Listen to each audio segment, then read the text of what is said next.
Alright, it's time for another Xin Zhao game. Season 3 may have ended, but preseason is basically Season 3, which I won, yay. So, I still have a lot of footage left over, which that I should upload before, Season 4 starts, where you'll all be demanding Season 4 videos. Anyways, attack damage red armor, yellow magic resistance blues, attack damage quints. My mastery is 921-0, and I start off with the Doran's Blade because I realized my opponents, they all die to me. They can't actually duel me this early.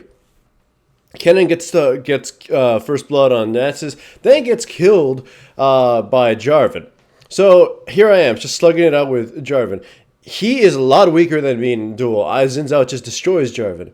Then Nasus comes in, they re-engage on me, and I'm like, wait, what the hell? Nasus is one of the weakest characters in the game, in the beginning.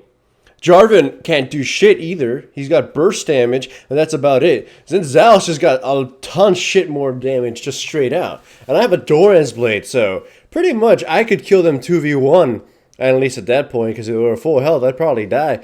So I just turned around, killed Jarvan, and then just massacred Nasus. Now I'm going to do the whole, sit in the bush, wait till the lane pushes, and then pop out and kill this Nasus who for some reason didn't go home. So Nasus gets a little too close, we just charge him, and he dies. So top lane is essentially been massacred. I'll tell you this, Xin Zhao is one of the strongest duelists in the game.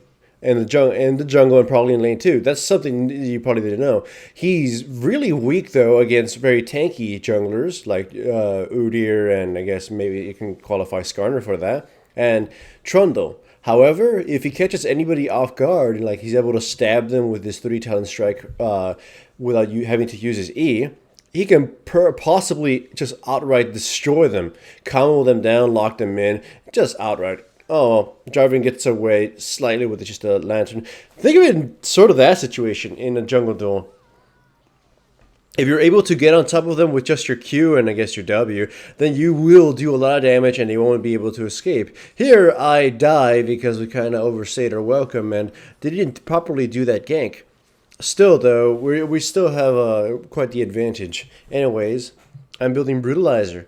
Because of my early lead in kills, I decided, you know what, I can probably go at least one offensive item early and further snowball these ganks. That's one of the strengths of Xin Zhao. If you get quite fortunate early on, you could just start snowballing the living hell out of your opponents. By the way, here's the...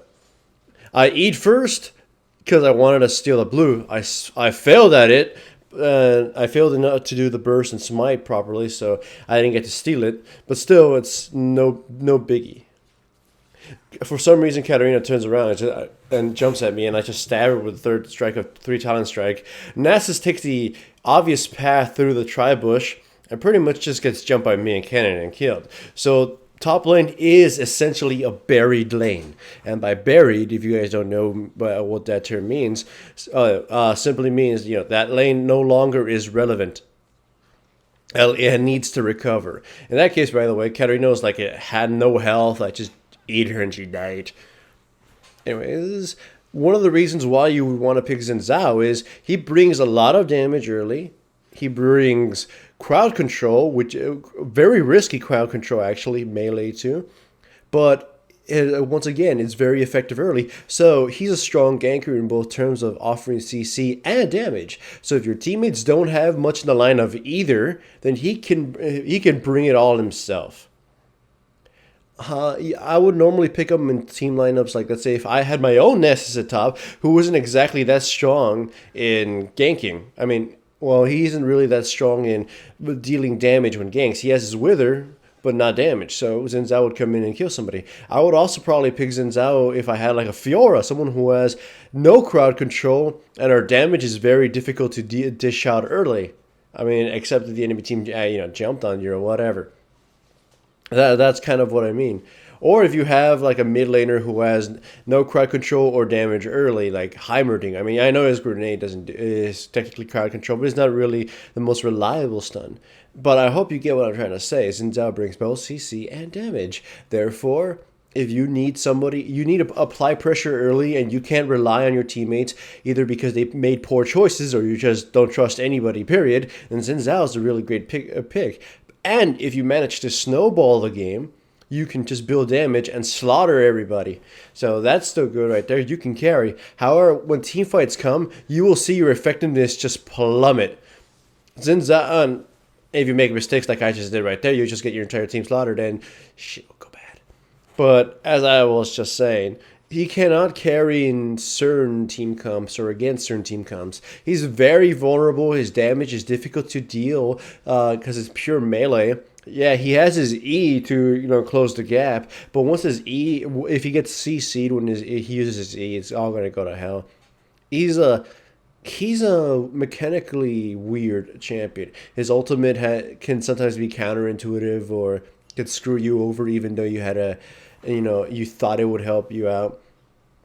His cooldowns are deceptively low, so sometimes you can chain lock someone and kill them, but his damage goes from very high to moderate to high to moderate depending on his cooldowns. There's a lot of this kind of little stuff with him.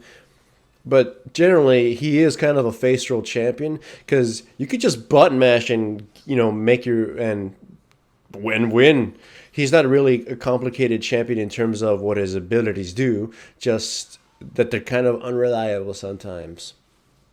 But yeah, but like I said, you could button mash and win. Sometimes I miss my combos with him. Like I don't activate the W or the E before I hit with my Talent Strike, so I don't get the proper cooldown. It still works out because that's just how Xin Zhao works. And another obvious plus of Xin Zhao is his item builds. You can see I took a Ghost Blade because obviously I got farmed early with blood and some monster kills. And then I built defensive items because obviously I want to survive in team fights in order to deal my damage and disruption.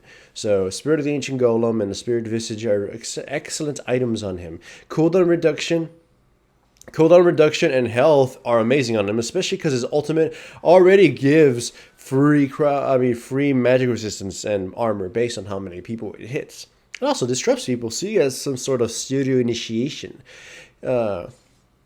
Either way, I'm not really narrating much of this game because you can see what's going on. Right now, we are in a lead, but the enemy team can win team fights if we play it poorly.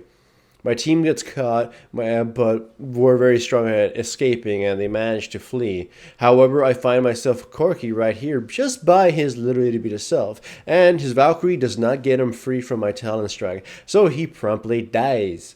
Of course, Nidalee comes in and takes the kill because, Nidalee.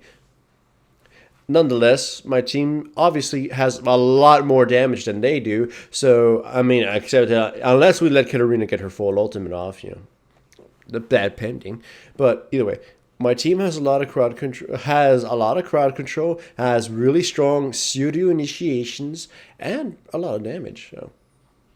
Here we go. We catch ourselves on Nasus and a Jarvan out of position. Jarvan initiates on everybody. Teamfight ensues. Once Katarina goes in and activates her ultimate, I use my ultimate to knock her out of it. I keep going after the Nasus because I want him dead.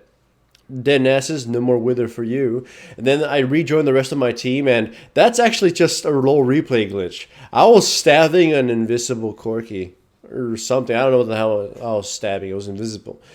The way Corki dies, everybody in their team basically dies. I use my flash thinking I'd have to catch the Jarvan, but the Nidalee Spear stabbed him in the spine, and I go get the blue because otherwise I won't be able to fight anybody. Nidalee manages to escape with just a sliver of health, and I show up to dish out a ton of damage on the Katarina. She's trying to run away, but she's taking the wrong direction. If she had run to her teammates, she probably would have had a chance of surviving, or at least had killed me easier.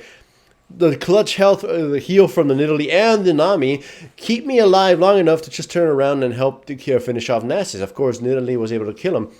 I rejoined the fight once Corki, comes back from the grave and comes to fight once again, and I slaughter him once more.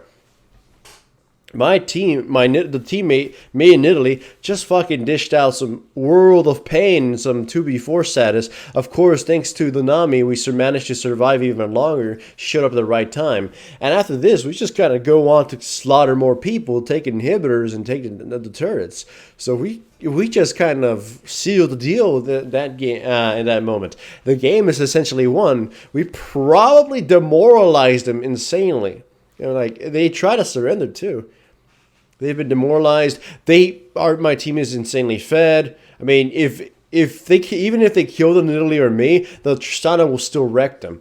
And even then, they're gonna have a tough time killing a single one of us unless we're caught off guard or completely jumped. And with that, it's an easy Baron for us. But as you can see by the timer of the video, the game's pretty much over. They surrender. We do not actually get to kill Baron before the whole surrender animation takes place. Or did we? I have no idea. Either way, hooray for Xin Zhao and hooray for the end of Season 3. Yay.